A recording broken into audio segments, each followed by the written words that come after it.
Pessoal, Coritiba 0, Bragantino 1. O Coritiba chegou a pressionar muito no segundo tempo, mas se a gente for olhar o jogo inteiro, o Cleiton, goleiro do Bragantino, não fez nenhuma defesa difícil.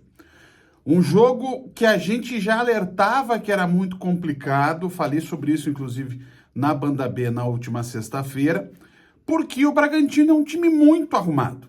A gente viu isso no jogo de hoje. Um time que marca bem, um time que sabe explorar as dificuldades do adversário.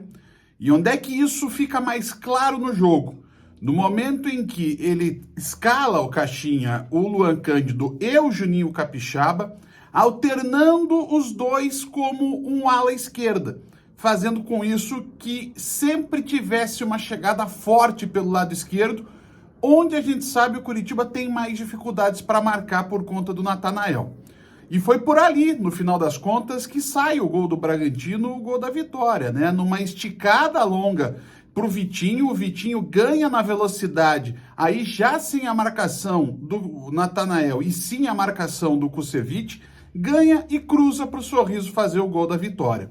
Bragantino também não pressionou tanto, teve talvez o chute do Luan Cândido no segundo tempo, que o Gabriel fez ótima defesa como principal lance, além do gol, é claro, mas o Bragantino soube conter o Coritiba. Forçou o jogo do lado direito da defesa do Coritiba, marcou muito o Marcelino Moreno, foi raro ver o Marcelino Moreno com marcação individual e sim sempre uma marcação dupla, alguém ia em cima dele e alguém estava na sobra. E o Coritiba também contou com uma jornada infeliz de alguns jogadores, né? O Jamerson foi mal, o Diogo Oliveira tecnicamente não fez um bom jogo, o Edu não entrou bem na partida. O Coritiba precisa ainda buscar aí no mercado um centroavante plenamente confiável. O Diogo é um jogador que pode ser interessante, o Maurício Garcês até que teve uma boa entrada, mas o Edu ainda está muito longe do ideal. O Thiago Kozlowski tentou, quando ele tirou o Andrei por causa do cartão amarelo, botar o Coritiba um pouco mais agressivo em cima do Bragantino, né? Para tentar evitar que o Bragantino tivesse até um certo sossego para jogar como teve no primeiro tempo. Mas o Coritiba ficou muito espaçado, né? Ficou muito campo para o Bruno e para o Marcelino Moreno, junto com o Matheus Bianchi, para que eles jogassem. Coritiba teve, para mim, um melhor momento e ele não é uma coincidência.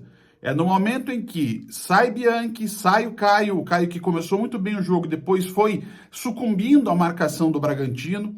Quando ele tira esses dois jogadores, ele também acaba fazendo 3 alterações naquele momento, porque tira o Natanael, entram o Diogo, o Seba e o Fran Sérgio. O Coritiba volta a ter 3 homens de meio campo, né? O Fran Sérgio mais atrás, o Gomes e o Bruno Gomes um pouco mais adiante, e não à toa, é assim que surge o gol que foi anulado, e anulado corretamente, a gente tem que lembrar porque o Bruno está um pouco à frente do último marcador do Bragantino. Mas o Bruno, por tanta incumbência defensiva que teve, não apareceu tanto no ataque como em outros jogos.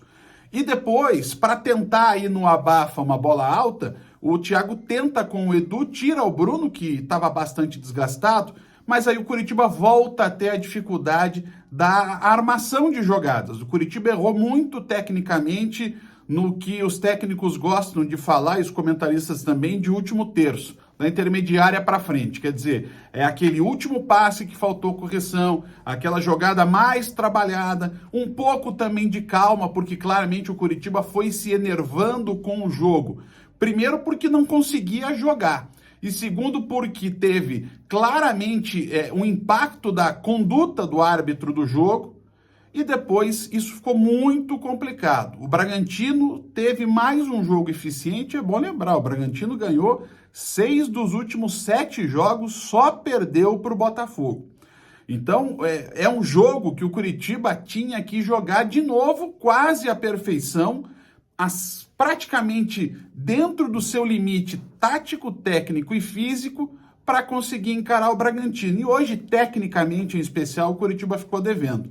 E aí, não tem muito segredo, o time vai e vai sofrer.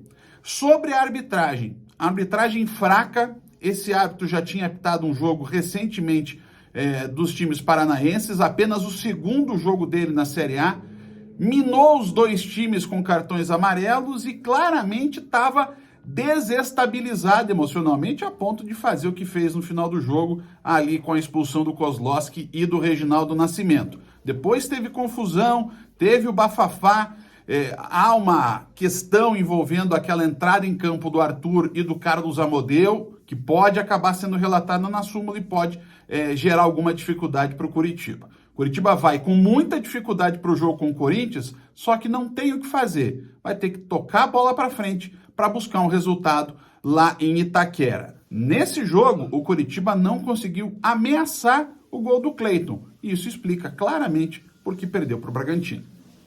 Um abraço.